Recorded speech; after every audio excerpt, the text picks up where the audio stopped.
네, 저는 더불어민주당 고양갑 지역위원장 문명숙입니다. 네. 우리 기자님 뵙게 돼서 반갑습니다. 예, 반갑습니다. 우리 그 위원장님 얘기는 저희가 굉장히 많이 들었어요. 뭐 지역에서 워낙 또 열심히 하신다고 이렇게 소문도 나 있고, 그래서 한번 찾아뵙고 인사도 드릴 겸 또 이렇게 취재도 와야 될 것 같아서 저희가 먼저 이렇게 연락을 드린 거고요. 고양시의 어떤 우리 그 시민들한테 어떤 행복감을 줄 수 있는지에 대한 부분을 저희가 좀 보려고 하거든요. 그러니까 항상 지금처럼 그래왔던 것처럼 그냥 있는 그대로를 말씀해 주시면 됩니다. 우리 그 위원장님께서 보시는 고양시 현안은 지금 어떻게 보고 계세요? 네, 사실은 우리가 고양시 그러면은 미래를, 장래를 먼저 논의해야 되는데 그러기에는 지금 당장 발등에 떨어진 현안들이 녹록치 않아서 제가 한 두세 가지 정도 지금 급한 현안을 좀 먼저 말씀을 드리려고 그래요. 올해 1월 4일부터 특히 저희 고양갑 지역 또 덕양구 쪽에 굉장히 큰 그 갈등 요인이 발생을 했습니다. 바로 오랜 기간 주민들의 합의를 거쳐서 거의 뭐 구분응선을 넘게 추진되어 온 고양시청 신청사 건립이 갑작스럽게 이동환 시장께서 그 일산 동구의 백석동으로 이전하겠다 이렇게 선언을 한 이후로 평화롭던 우리 덕양구가 갑자기 갈등 그런 소용돌이로 들어갔습니다. 그래서 저희 주민들이 원하는 거는 원한대로 수년간 주민의 뜻과 민주적 절차를 거친 고양시청을 주교동에 그대로 건립하는 원안 건립을 그대로 해달라. 이제 이 부분이 가장 큰 이슈고요. 또 하나는 고양갑 지역에 고양동이 있습니다. 고양동에 요새 그것도 상당히 저희가 자주 공청회라든가 또 투쟁 현장도 가는데요. 이 소각장, 쓰레기 소각장 부분 때문에 고양동 주민들께서 굉장히 상실감에 그런 부분들도 참 마음이 아픈 우리가 또 반드시 극복해야 될 그런 현안이라고 또 생각을 합니다. 네. 그러면 그 두 가지 지금 현안에 대한 말씀을 하셨는데 이제 첫 번째 게 이제 신청사 건립에 대한 부분이었지 않습니까? 그 부분에서 우리 그 위원장님께서 생각하시는 뭐 대안이랄까 아니면 지금 어떻게 해야 될 것인가에 대한 부분이 있을까요? 이제 고양시청 부분은 우리가 현실을 정확히 인지할 필요가 있을 것 같아요. 수많은 기초단체가 있습니다만 우리 고양시청의 역사는 정말 다른 어느 곳보다도 역사성이 두텁습니다. 아마 아시겠지만 61년도, 60년대 초까지는 동대문에 있었어요. 그래요? 예, 그 당시에 일제강점기 때 우리 고양시의 범위가 잠실 여의도까지였습니다. 엄청 넓었네요 예, 그래서 1914년, 뭐 28년 그때까지만 해도 경기 감영자리, 지금의 서대문 그 내거리에 있는 적십자병원, 거기가 고양 분청이었고요.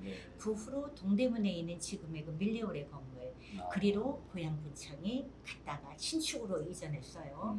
그리고 61년도에 비로소 오리지널 고양시로 돌아오게 된 겁니다. 그렇군요. 예, 그때 원래는 고양시에서 그 당시 고양군이죠. 당연히 부지를 제공해야 됩니다. 공공청사니까요. 그런데 그때 돌아가신 박용관님께서 희사를 하셨어요. 예, 지금의 현재의 고양시청 자리죠. 예, 그 부분을 정말 어렵게 살아오시면서 자산을 형성하신 분이 아무 조건 없이, 물론 단 한 가지 조건은 있습니다.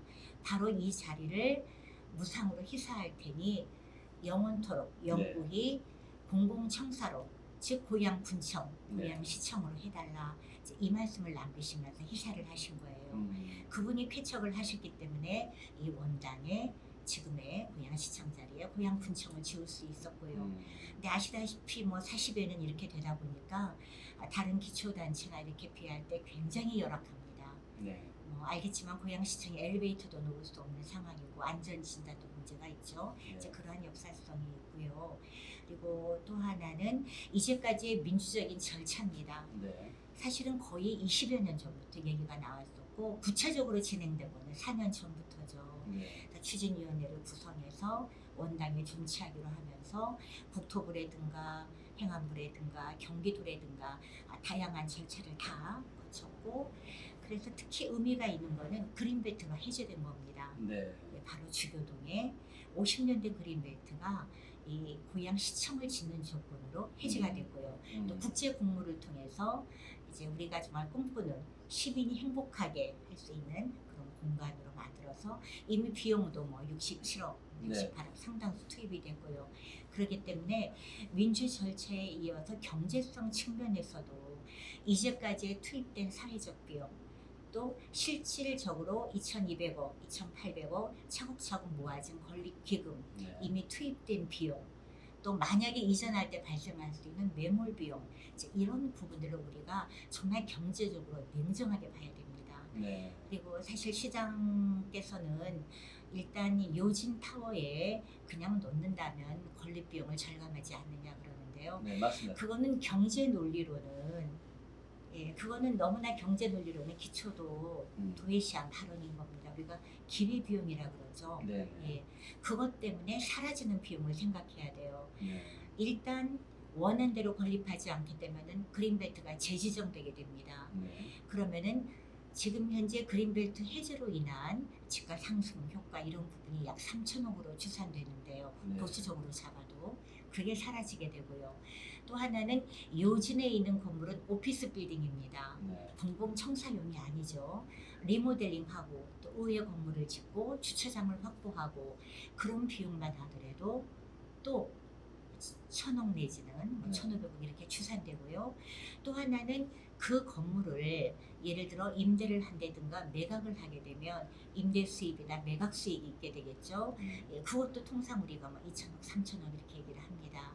그래서 통상 뭐 여러 언론에서도 보도되어 있지만은 실제로 100석 건물에 요진타워에 이전할 경우에는 네. 실질적으로는 약 6천억의 손실이다. 네. 이 얘기만 하는 거죠. 네. 우리가 모든 경제는 기회 비용과 대비해야 돼요. 네. 이걸로 인하여 얻는 네. 자재비가 안 들어가고 공사비가 안 들어가는 애가 아니라 이걸로 이전함으로 인하여 발생하는 더 큰 비용을 네. 정확하게 저울질을 해야 됩니다. 네. 그래서 저는 경제성, 역사성, 민주적 절차, 특히 가장 가슴 아픈 건 갈등, 네. 분열 이런 부분들이 우리가 빨리 여기서 좀 탈피해야 되겠다. 네. 이런 말씀드리고요. 물론 우리 덕양 주민들이 간절히 원하는 우리 덕양 경제를 살리기 위한 마중물인 거죠. 고양시청 신청사 건립이 투자입니다. 네. 제가 종종 그 단상에서 유세할 때 그 말씀을 드리는데요. 미국 경제 대공황 때 테네시강 유역 개발이거든요. 네. 가장 낙후된 테네시강에 댐을 건설하고 공공 인프라를 깔면서 바로 그것 때문에 미국 경제가 살아났습니다. 상대적으로 가장 낙후된 원도심 원당에 2,800억 또는 크게 잡아 4천억 공공 투자를 함으로써 그 재정 효과로 네. 덕양 경제가 살아나고요.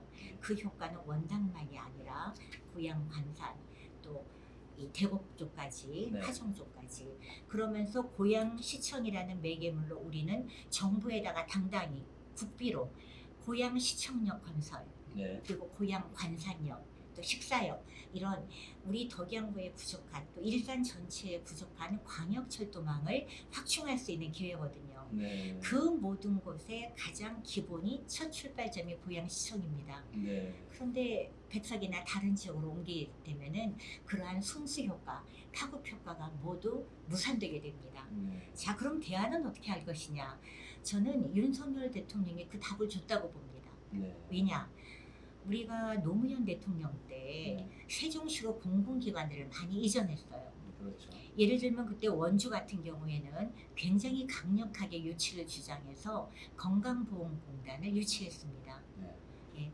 우리 고양시 같은 경우는 사실은 IMF 때 동남은행을 금융인들을 중심으로 해서 유치하려다가 네. 무산되고 IMF 때 이 인수은행이 돼버리면서 무산됐는데요.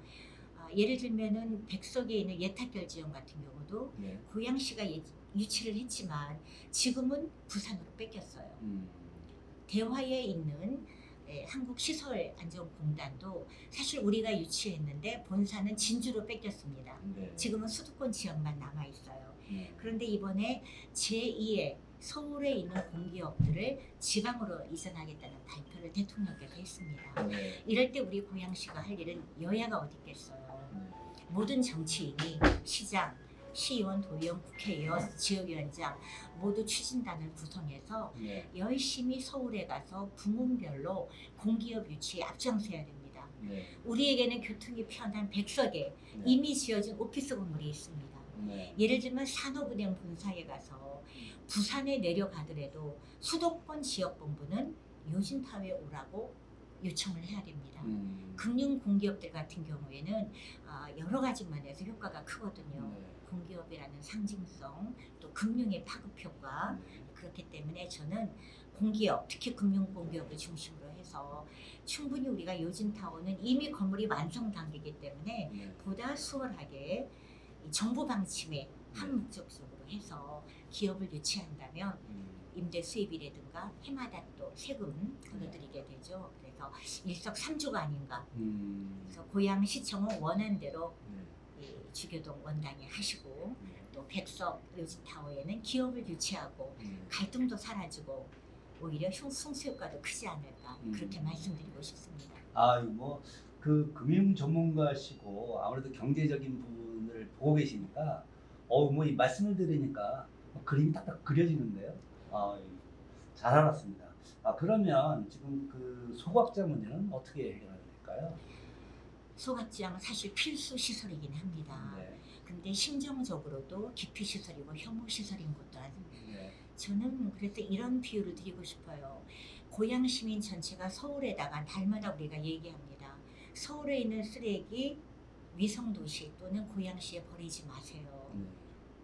많이 들으신 얘기죠. 네. 지금도 특히 고양의 지역이라든가 여러 가지 재생센터 또 우리 벽지 승마원도 그렇고 서울하고 좀 갈등 요인이 있고 정례적으로 박원순 시장 때는 회의도 했고요. 네. 제가 총선 후보일 때는 2020년 4월에 박원순 시장과 맞짱까지도 떴습니다. 네. 근데 지금은 오세훈 시장이 좀 그러한 정례 회의도 좀 등한시하는 것 같긴 한데요. 똑같은 논리입니다. 고양동 입장에서도 고양시 전체에 되고 우리 고양동은 무인도가 아니다. 섬이 아니다. 왜 우리한테만 고양시 전체 쓰레기를 맡기느냐. 이 얘기를 하고 싶은 거예요. 네. 우리 고양시 입장에서 서울 인구 970만 명의 쓰레기를 받고 싶지 않은 것처럼 고양동도 마찬가지일 겁니다. 그리고 이미 충분히 고양동은 그동안 소각장들이 있고 그러지 않았습니까? 그래서 이번에 뭐 공모를 거쳐서 13군데가 했다고 하지만 절차적인 하자도 이미 나오고 있고요. 가장 좀 바람직한 거는 고양시에서 어떤 공모를 통하면 어디에나 만족하는 건 없어요. 또 나름대로 소각장을 통해서 자원재생이나 거기에 일부 관심이 있는 분들도 있기 때문에 또 공모도 진행되는 거 아니겠습니까? 또 대다수는 이왕이면 우리 동네에 좀 흔히 말하는 판교 테크노밸리처럼 첨단 산업을 유치하고 싶은 거예요. 그래서 이럴 땐 시에서 결단을 내려서 용인처럼 어느 기초단체에나 있는 문제 아니겠습니까? 몇몇 기초단체를 보면 시에서 결단을 내려서 여러 부지 중에 시유지들이 있습니다. 딱 지정을 하고 또 주민들하고 수차례 공청회를 통해서 설득하고 그래서 가장 합리적인 것을 공공성이 가장 강한 관에서 지정을 해서 그리로 합리적으로 설득을 해야 됩니다. 그런데 그냥 주민들 뜻대로 맡겨서 자율로 하다 보면은 갈등은 점점 깊어지고 몰리는 곳에만 몰리게 돼요. 그래서 이 부분을 저는 원점에서 다시 좀 검토해서 용인처럼 보다 더 시에서 전향적으로 해서 주민끼리 갈등이 안 생기게 그리고 만에 하나 어쩔 수 없이 설치를 어느 한 곳에 해야 된다면 적어도 일산 동구는 동구 쪽에 일산 서구는 서구 쪽에 뭐 구별로라든가 아니면 면적적으로 이 1, 2, 3, 4 4등분을 해서 동서남북으로라든가 해서 어느 한쪽만 집중해서 기피시설이 온다라는 그런 상실감이 없도록 하는 것이 또 다른 대안이라고 생각합니다. 잘 알겠습니다. 그런데 그 소각자 문제는 뭐 서울에도 지금 마찬가지잖아요. 지금 마포도 지금 소각자 때문에 지금 골몰을 썩고 있는데 사실은 뭐 또 저희가 소위 얘기하면 인미 현상이라는 얘기도 많이 하고 뭐 있습니다. 그런데 사실은 소각자 문제는 또 크기야 뭐 인원에 대한 뭐 인구수에 대한 비례 이런 부분들이 전체적으로 보니까 제가 볼 땐 좀 어려운 것 같더라고요. 그래서 사실은 이제 주민들과의 어떤 그 소통 문제도 굉장히 많은데 뭐 여러 가지 좀 고민 좀 해봐야 될 것 같아요. 그래서 뭐 외국 사례에 대한 얘기도 좀 많이 나오고 있고 한데 우리 또 위원장님께서는 그런 생각을 갖고 있으니까 그런 생각을 조금 더 구체화시켜서 획득시킬 수 있는 뭐 어쨌든 뭐 시를 설득하든 아니면 뭐 구민을 설득하든 시니까 시민들이겠죠. 이 시민들을 설득해야 되는 문제가 있으니까 그런 부분에서 특히 우리가 특례시기 때문에 네. 다른 특례시의 우수 사례를 좀 참조하셨으면 합니다. 네. 당연히 일반 시보다 100만이 넘는 곳은 절대치가 많을 수밖에 없고요. 네. 그것을 어느 특정 지역으로 몰아넣는 것은 네. 그 동네 주민들 입장에서는 네. 상당한 갈등 요인입니다. 맞습니다. 그렇긴 합니다. 네. 우리 그 다음 문제를 좀 한번 또 말씀을 드려볼게요. 우리 고양시의 이제 미래에 대한 부분인데 사실은 이제 고양시가 처음에는 30만 정도의 어떤 시도 생각했다가 지금 뭐 100만이 넘는 시가 됐지 않습니까? 그러다 보니까 뭐 교통이라든가 교육, 뭐 일자 여러 가지 문제들이 지금 일어나고 있습니다. 그리고 또 고양시가 또 그렇다고 해서 세금이 많이 거쳐서 재정 자립도가 높은 지역도 아니지 않습니까? 그런 부분에 대해서 한번 얘기를 한번 해볼까요? 제가 그 부분을 이렇게 말씀드리고 싶어요. 지금 기자님께서도 잘 짚어주셨는데요. 인구는 덩치가 커졌는데 상당히 살림살이가 빈약합니다. 네. 우리가 이제야 고양시가 이제 그 상조를 간신히 넘어섰는데요. 우리보다 인구가 반토막 시절이었던 50만이 채 안 되던 시절의 화성도 우리보다도 시의 재정 규모가 더 컸거든요. 네. 바로 기업이 있어서입니다. 그러면 결국은 말씀하신 대로 기업을 유치하고 일자리를 늘리고 소위 말하는 베드타운이 아니라 우리 이 지역이 여기서 주무시고 일하러 나가는 곳이 아니라 다른 지역에서도 통근버스를 타고 네. 우리 고양시에 출근하러 오는 그런 도시가 돼야 되거든요. 네. 저는 예전에 아마 기억하시겠지만 LG 디스플레이 네. 원래는 일산에서도 유치할 뻔했어요. 근데 그 당시에 우리 주민들은 쾌적한 일상, 이왕이면은 정말 숲과 자연공원이 있고 그러면서 적극적으로 유치하는데 조금 소홀히 했습니다. 그러다 보니까 파주에서 이제 냉큼 가져갔고 지금 파주는 그로 인하여 상당한 경제 효과가 있죠. 그래서 무엇보다도 우선은 기업을 유치하고 그러면 일자리도 늘어나고요. 처음에는 이사 오지 않던 분들도 마치 세종시처럼 기업을 먼저 유치하면은 출퇴근을 하다가 결국은 이사 오게 돼 있습니다. 예, 그리고 또 중요한 거는 교통 부분입니다. 예, 우리 고양갑 같은 경우만 보더라도 9개 동네가 있는데요. 지하철이 지금 화정하고 원당역 2개밖에 없어요. 고양 관산 쪽은 아예 광역철도만이 없고요. 또 대곡 같은 곳은 물론 6개. 또 크게 보면 이번에 소사 대구까지 연결되니까 어찌 보면 7개 노선이 겹치는데 그런 불균형도 있습니다. 그래서 발전하는 곳은 더 많이 발전해야 되겠지만 상대적으로 지하철과 너무 접근성이 떨어진 곳들부터 교통. 이 교통이 흔히가 대중교통은 인권이라고 하지 않습니까? 그 기본은 철도, 광역철도망이고요. 또 이어서 마을버스라든가 이런 부분들도 좀 교통이 보다 편리하게 지금 우리가 흔히 그 외로운 섬이다 이런 얘기를 할 때 교통 부분 식사동 분들이 본인들을 식사섬이라 그래요. 아 그래요? 예, 뭐 10여 년간 그 식사섬 교통 문제 해결 때문에 많이 요청을 해오셨고 2019년도에는 식사동이 일산 동구지만 저희 지역구였어요. 그래서 벌써 12대의 그분들을 모시고 청와대에 항의하러 갔고 민원도 제출했고 제가 식사동 주민 대표로서 대표성을 가지고 그 식사역을 만들어 달라 청와대에 직접 들어가서 시민사회 수석께 민원도 전달해드리고 했는데요. 식사섬이라고 할 만한 식사역도 필요하고요. 특히 신혼마을, 신혼마을에도 신혼역이 없습니다. 그리고 도래울마을 그쪽에도 인구수가 정말 3만 이렇게 넘어가는데 도래울역도 없어요. 그래서 물론 어느 곳에나 지하철 또 전철역 필요하겠지만 우리 특히 고양갑 지역을 본다면은 도래울역 부분 또 식사동은 우리가 인접했기 때문에 필요한 부분 특히 고양 관산 부분 인구가 뭐 8만 명에 육박하는데 너무나 교통이 오지 아니겠습니까? 그래서 아까 말씀드린 것과 연관되는데 고양시청을 신청사를 지으면서 또 원래 고양 은평선하고 다 연결된 거 아니겠습니까? 고향 신청사 바로 옆에 고향 시청역을 신설하고 그러면서 화수역은 플랫폼만 만들면 돼요. 아주 네. 간단하게. 그리고 식사역 연결하고 네. 고향 관산역 연결하고 도래울역 연결하고 그러면 그림이 딱 그려지죠. 네. 커다란 원이. 그리고 다행히도 이러한 이 광역철도망은 우리 시의 돈으로 하는 게 아닙니다. 정부의 돈으로 하는 거예요. 그래서 소사 이번에 대구 연결하는 것도 그렇고 뭐 1조 넘게 들어가고 하는데 충분히 저는 우리 108만을 위하여 네. 투자할 또 요구할 그런 가치가 있어서 일단 교통을 그렇게 하면서 살기 좋은 교통이 편한 도시 그리고 기업을 유치하고요. 네. 유치하고 일자리 많이 생기고 그러면서 또 하나 말씀드리고 싶은 게 교육입니다.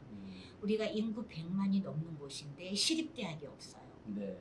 물론 현재 대학이 있습니다. 네. 농협대학도 있고 중부대도 항공대학도 있고. 있고 중부대 고향 캠퍼스도 네. 있고 또 동국대 의전원도 있지만 어찌 보면은 전문성을 띈 곳이에요. 또 우리가 본교가 아니라 분교죠. 네. 중부는 또 항공대도 원래 또 항공특화였고요. 농협대도 또 농협 전문성이고 그래서 마치 서울 시립대학처럼 우리 기초단체 중에도 우리보다 인구가 적지만 시립대학을 가진 곳이 많이 있습니다. 그래서 우리 아이들이 멀리 서울까지 멀리 안 가도 우리 고향에서 나고 자란 아이들이 네. 고향에서 일반 대학을 다니는 첫 단추가 바로 고향 시립대학이다. 우리가 뭐 한예종 유치도 해야 되고 많이 유치해야 되겠지만 기본적으로는 고향 대학, 종합대학 또는 고향 시립대학 대학을 만들면서 사실은 초중고도 더 많이 늘려야 됩니다.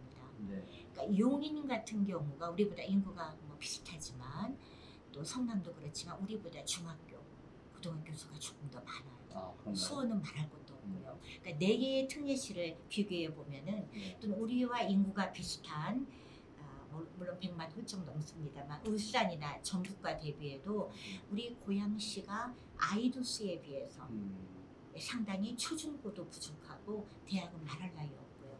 유치원과 어린이집은 우리가 제일 많아요. 600개를 훌쩍 넘습니다. 대단하네요. 예, 전라남도 전체보다 충북 전체보다 고양시 어린이집 유치원이 훨씬 많아요. 그런데 그 아이들이 갈 초등학교 조금 부족하고 중고등학교 더 부족하고 대학은 아주 부족하고요.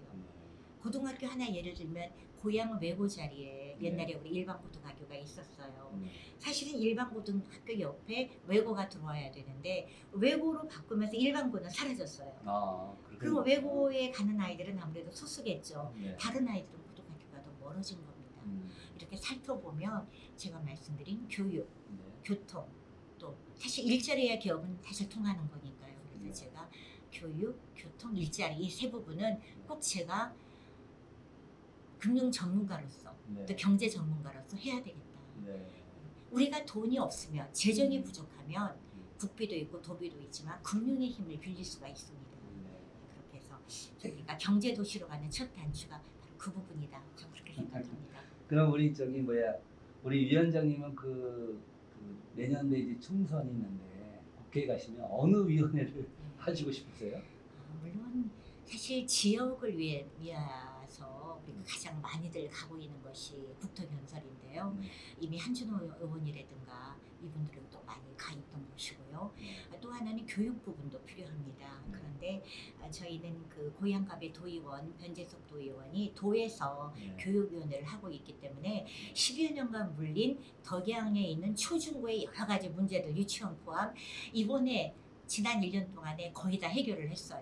그랬어요? 한 10여 년간 밀려있던 부분인데 네. 이 교육은 도비로도 가능합니다. 그래서 여러 가지 인프라 부분, 급식실이라든가 또는 학교 환경, 성명 부분이라든가 또는 천연 인준산들이라든가를 거의 다 교육 쪽으로 해결했기 때문에 저는 경제를 위해서 우선은 정무위원회 금융 쪽에 가서 우리가 IMF 전에 동남은행 본사를 유치했더라면 은행 본점이 있다는 얘기는 은행들이 단기순이익이 보통 3조 이렇게 나요. 그렇더라고요. 예, 법인세만 하더라도 1조가 넘어갑니다. 예, 그중에 일부는 지방세의 또 수입원이 돼요. 그래서 엄청나게 재정에 보탬이 됩니다. 그래서 지방은행도 유치하려고 엄청나게 노력하지 않습니까? 그래서 여러 가지 꼭 은행 포함해서 공기업이라든가 여러 기업이 있기 때문에 저는 국회에 가게 되면은 교육 부분 또 아까 말씀드린 그런 국토부도 있고 또 문화도 있습니다만 특히 금융 경제 부분에 꼭 한 번은 가서 네. 우리 고양시의 좀 경제 인프라를 구축하는 네. 우리 고양시 재정만으로 힘들어요. 네. 그 부분에 대해서 좀 역할을 하고 싶습니다. 네. 그 말씀하셨으니까 어쨌든 우리 저 위원장님은 금융 전문가로 이렇게 알려져 있잖아요. 그 부분에 대해서 한번 말씀 좀 해주세요. 국민은행에 37년 있었다고 그렇습니다. 얘기 들었습니다. 네.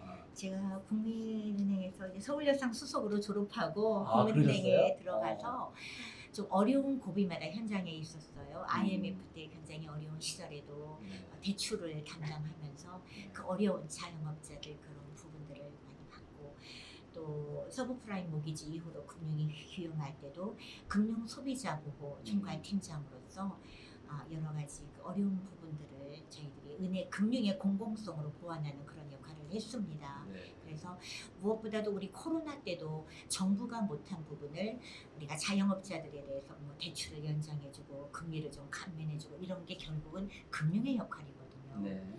결국은 우리가 민생경제 하는데 그 목적은 우리의 주머니가 두둑해져야 되는 거예요. 가처분 소득. 네. 그런데 뭐 소득 주도 성장이라는 말도 있지만 네. 아무리 최저임금을 올리고 또 소득을 올린다 하더라도 소득을 늘리는 건 한계가 있어요. 네. 그래서 가장 중요한 거는 임금을 올리고 소득을 올리는 것보다 네. 한정된 수입 범위 내에서 가용할 수 있는 가처분 소득, 내 지갑에 사용할 수 있는 부분을 늘리는 겁니다. 네. 그러기 위해서는 비용을 줄여야 되겠죠. 네. 가장 많이 우리 가게에 그 비용으로 나가는 부분이 주거 비용, 네. 그 다음이 바로 금융 비용입니다. 가계 부채가 1,800조라 하지만 사실은 전세 비용도 뭐 1,030조라 그러는데 그게 사실은 사인 간의 부채예요. 네. 집주인과 세입자 간의 부채죠. 또 자영업자들이 따로 사업자 번호로 받은 대출도 1,000조를 넘어섰습니다. 네. 그래서 사실상 가계 부채가 3,700조 내지 4,000조 이렇게 얘기하지 않습니까? 누구나 자유로울 수 없어요. 우리 5천만 국민이. 주거 비용, 또 금융 비용, 그 다음에 교육 비용, 또 의료 비용이 있습니다. 네. 다행히도 문재인 케어 때 많이 노력을 해서 의료 비용은 예전보다 조금 또 줄어든 상황이고요.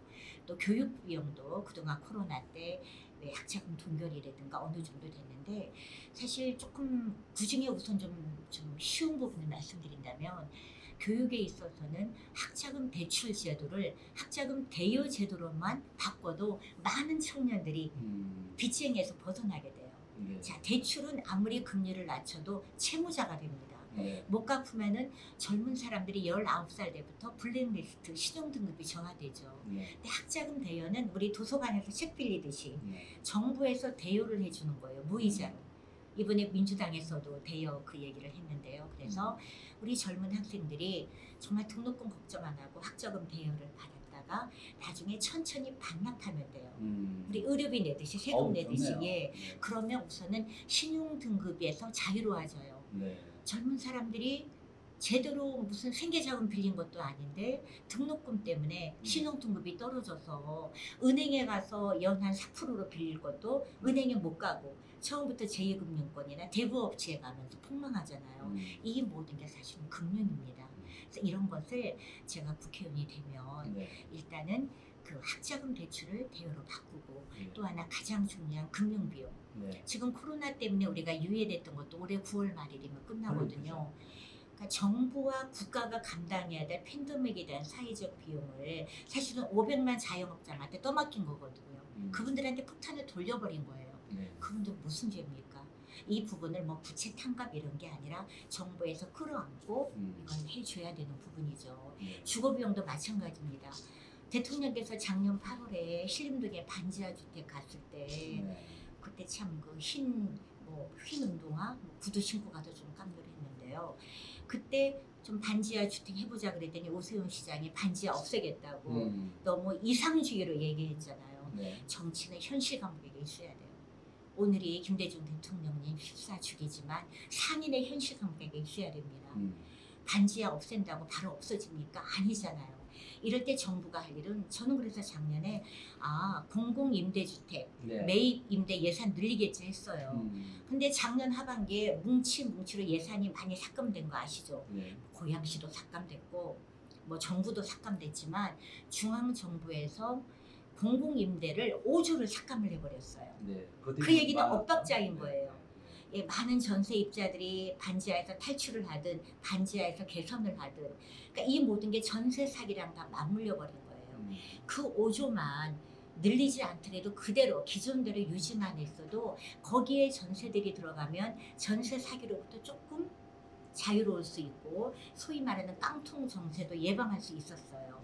근데 공공 부분으로 전세를 못 가게 되니까 일부 좀 양심 없는 그 사람들이 수백 채를 그렇게 네. 빌라방 이러면서 일부 그 탐욕에 젖은 사람들이 특히 그 젊은 사람들한테 그렇게 전세 사기를 해서 깡통 전세, 역전세 나지 않았습니까? 네. 이 모든 게 정부에서 금융 정책을 어떻게 하느냐예요.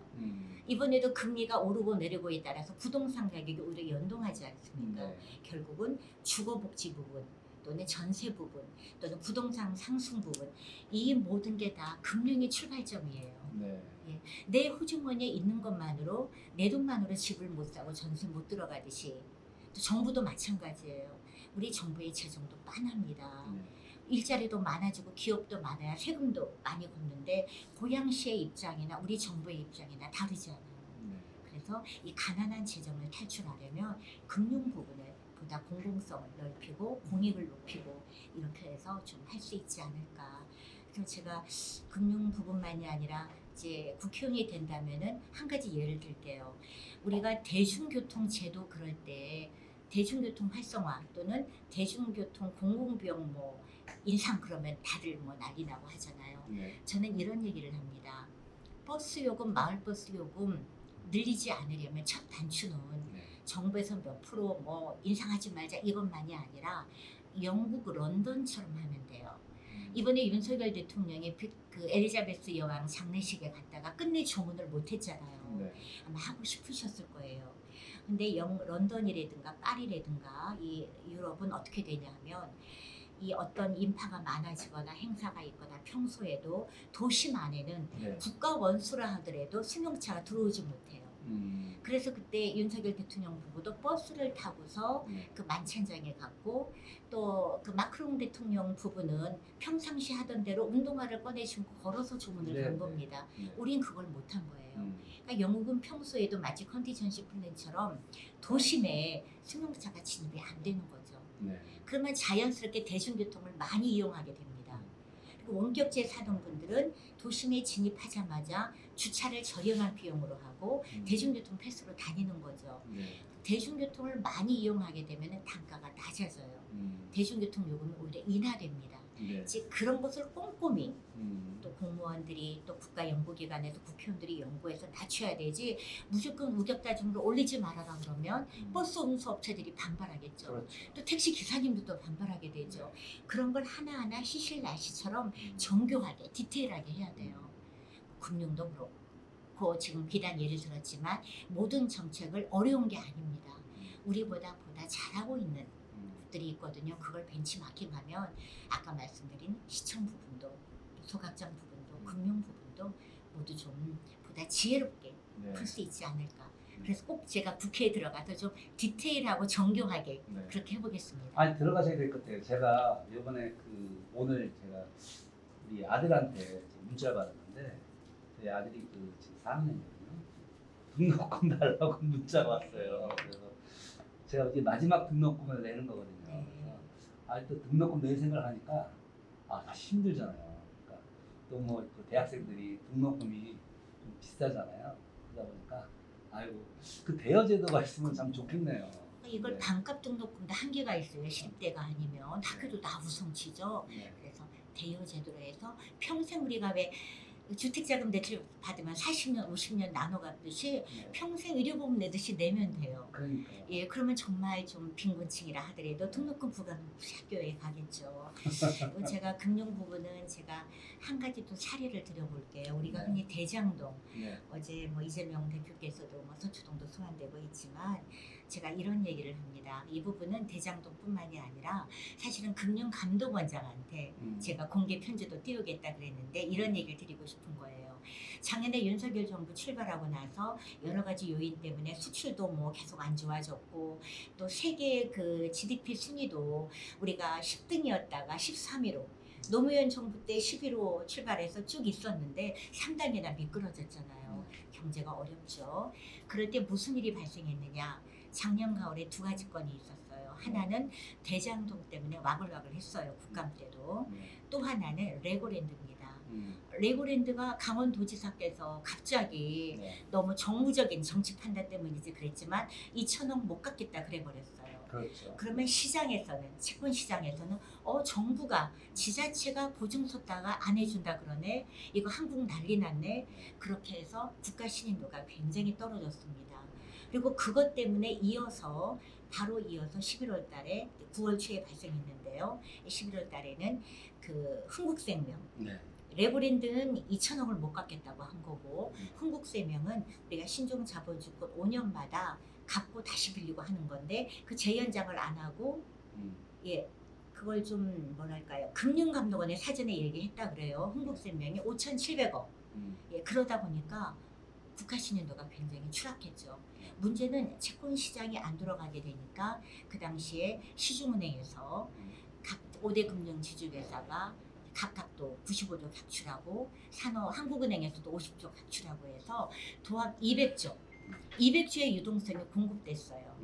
근데 이 모든 거에 시발점은 물론 김진태 지사지만 저는 이복현 금융감독원장에게 제가 한마디 하려는 겁니다. 그때 금감원장이 네. 기본을 딱 잡아줬어야 돼요. 그럴 때 금융감독원장이 할 일이 바로 그겁니다. 도지사에게 이거 빨리 갚으셔라. 금융이잖아요. 네. 채무 보증을 한 거잖아요. 보증. 예. 그래서 이 부분은 국가에서 신인도를 떨어뜨리지 말고 2천억을 갚으시오. 네. 만약에 돈이 안 된다면 최종 대부자는 정부입니다. 한국은행. 우리가 강원도에 돈을 줄 테니 당신이 갚으시라고 했어야 돼요. 사실 돈이 있었거든요. 네. 그렇게 발언하고서 김진태 지사 그 해외에 네.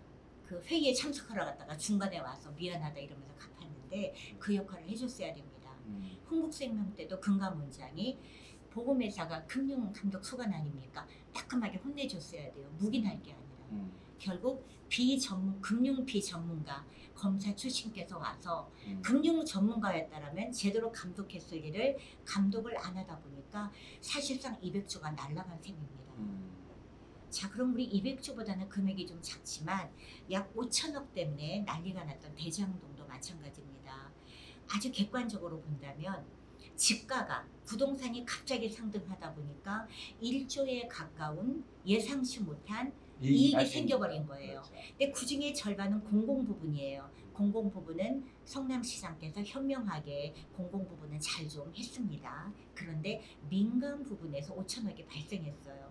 자, 그럴 때 제가 만약에 은행장이었다면 이번에 하나은행, 기업은행, 국민은행 하나 컨소시엄에서 거기에 들어가서 초기에는 1조 5천억, 그 후로 더 많은 금액이 마치 우리 집 지을 때 아파트 지을 때 보면 집단대출 들어가듯이 금융의 힘으로 대장동을 개발한 거예요. 화천대유 그런 7명이 집어넣은 돈은 불과 뭐 7억이라든가 아주 미미합니다. 거의 99%는 금융이 투자한 거예요. 그러면은 집가 상승으로 5천억이 발생했다면 이 세 개의 은행이 특히 하나은행이 주도적으로 그 금액을 환수해야 돼요. 그리고 그 돈을 결코 그 세 개의 은행이 논아먹거나 은행 주주들한테 주면 안 됩니다. 우리나라에는 국채, 서민금융진흥원이 있습니다. 지금도 우리 왜 거래 중지자, 휴면 계좌들은 모두가 다 서민금융진흥원이 그걸 회수해서 햇살론이라든가 그 어떤 파산 절차 이런 부분도 도와주고 있잖아요. 거기다가 쾌척을 해야만 되는 겁니다. 그 역할을 안 한 거예요. 그래서 이 화천대유 쪽이 이 4,990억을 권리 행사를 해야 될 은행들이 가만히 있으니 물론 처음에는 고정금리로 했겠죠. 근데 고정금리다 보니까 이 새롭게 발생한 거에 대해서 액션을 취하지 않은 건데 이 부분을 화천대유가 끼어들어서 자기네가 통째로 먹으면서 그 사단이 난 거거든요. 그러면 은행에서 이 부분을 이 모든 대출에는 조건 변경이라는 제도가 있습니다. 우리 코로나도 고정금리였지만 금리 깎아주듯이 어려울 때는 금리를 깎아줘야 되고요. 또 반대로 너무 이득이 생겨가면 그 이득을 회수해야 돼요. 그 역할을 안 한 겁니다. 그리고 더 문제는 금융감독원장이 민간은행이라 그랬다 쳐요. 하나은행이. 금융감독원장이 할 일은 그 은행들한테 PF에서 또는 대장동 개발에서 이익이 발생했으니 빨리 회수하시오. 그 돈을 은행 주주들만이 아니라 정부에 공공금융에 내놓으시오라고 얘기해야 돼요. 그게 바로 금융당국의 역할입니다. 그것만 제대로 했어도 경물생심이라고 하천대유가 장난을 못 쳤겠죠. 네. 우리가 공무원들도 금융 전문가 아니에요. 이재명 옛날 시장이 아니라 그 누구래도 이 민간 부분은 들여다볼 수가 없어요. 개인정보 때문에 어떻게 알겠습니까? 그래서 공공은 공공대로 충실히 하고 민간 부분은 거기를 감독하는 당국이 제대로 감독해서 했더라면 대장동 또는 앞으로도 그런 일들이 또 발생할 수 있어요. 모든 개발에는 그 모든 개발에는 은행의 금융이 들어갑니다. 그래서 제대로 만약에 폭망을 했다면 좀 대출이자 깎아줘라 이 얘기를 금융감독원장이 해야 되고요. 네. 그런데 지금의 우리 금융감독원장은 한국은행 총재가 금리를 얘기해야 되는데 거기에 나서고 있고 또 금융정책을 금융위원장이 해야 되는데 그걸 또 끼어들게 하고 있고요. 본인의 역할은 안 하고 피감기관인 지주회사 은행장들 데리고 해외에 IR이나 다니고 있고요. 그래서 우리 검찰 출신의 금융감독원장께서 금융 본연의 역할을 해야 된다. 이런 얘기를 제가 국회의원이 되면 꼭 하겠습니다. 알겠습니다.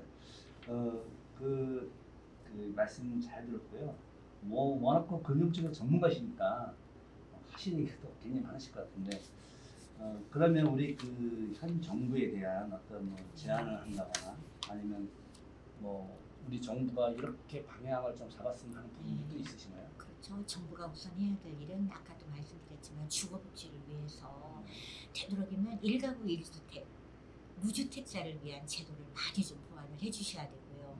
그다음에 다주택자를 위한 부분은 조금 덜 하셨으면 좋겠어요. 근데 지난 1년간 보면 종부세 감세라든가 초보자 감세, 또 신혼부부 3조 감면 이런 부분은 사실 극소수한테만 해당됩니다.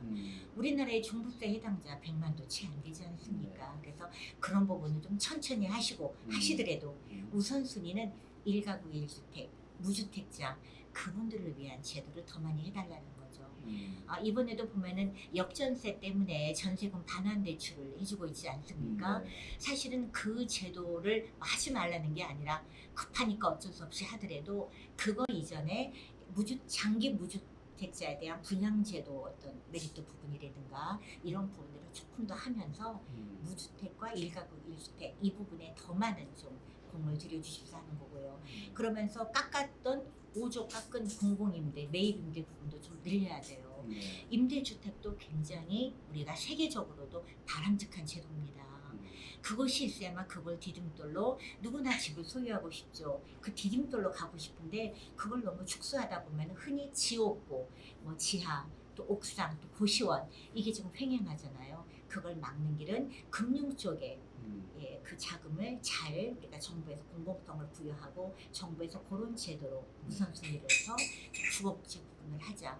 또 하나는 소상공인이 지금 약 뭐 1,100조 뭐 이런 식으로 갑자기 대출이 늘었는데 이 부분을 정부에서 조금 더 유예 기간을 가령 원금까지 상환해야 되는 걸 이자만 받는다거나 원금 탕감이 아닙니다. 조금만 좀 길게 늘려줘도 자영업자들이 한숨 돌립니다. 그것도 좀 해줘야 되고요. 또 학자금 대출 대여 그런 부분이라든가 좀 우리가 언뜻 보기에는 소소하지만 해당자에게는 굉장히 절실한 것들 그런 부분들을 기존에 했었던 좋은 제도들이 있어요. 예를 들면 50만 원씩 빌려주는 소액 생계비 대출이 있습니다. 2018년 뭐 이럴 때 우리 경기도에서 제일 먼저 이재명 그 당시 지사가 했는데 연 1%였거든요. 그런데 왜 15.9% 받아요? 그 1% 받아도 됩니다. 의외로 연체율이 일반적인 대기업 연체보다도 연체율이 낮아요. 실제로 금융 현장에서 은행 현장에 있다 보면은 우리 IMF 때도 그렇지만 대기업이나 이런 쪽보다 자영업자들 이런 부분들이 꼬박꼬박 잘 갚아요. 그래서 저는 우선 할 일은 오늘 당장도 할 수 있어요. 기존에 50만 원 좀 풀어봤더니 연체율이 별로 없거든요. 그러면 과감하게 15.9가 아니라 반토막으로 그 다음 달에는 또 반토막으로 해서 예전에 1% 수준으로 낮춰줘야 되지 않을까.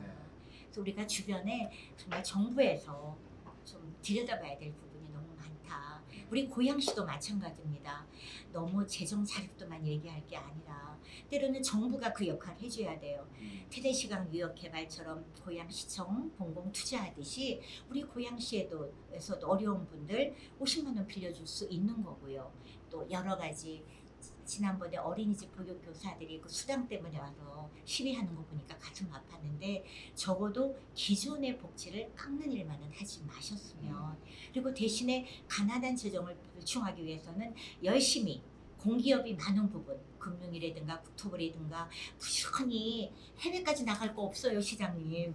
열심히 중앙에 가서 장관들한테 좀 뿌려달라. 옛날에 우리 동남은행 놓쳤다. 예탁결 지원도 저 지방에 부산에 가 있고 시설안전원도 친주에 가 있으니 우리한테 중앙에서 좀 공기업 10개만이라도 달라. 예, 그런다면 우리는 세수가 늘어나죠. 그런 역할을 해야 되지 않을까 봅니다. 네. 사실 이 자리를 탐내는 분들이 꽤 있는 것 같아요. 그죠?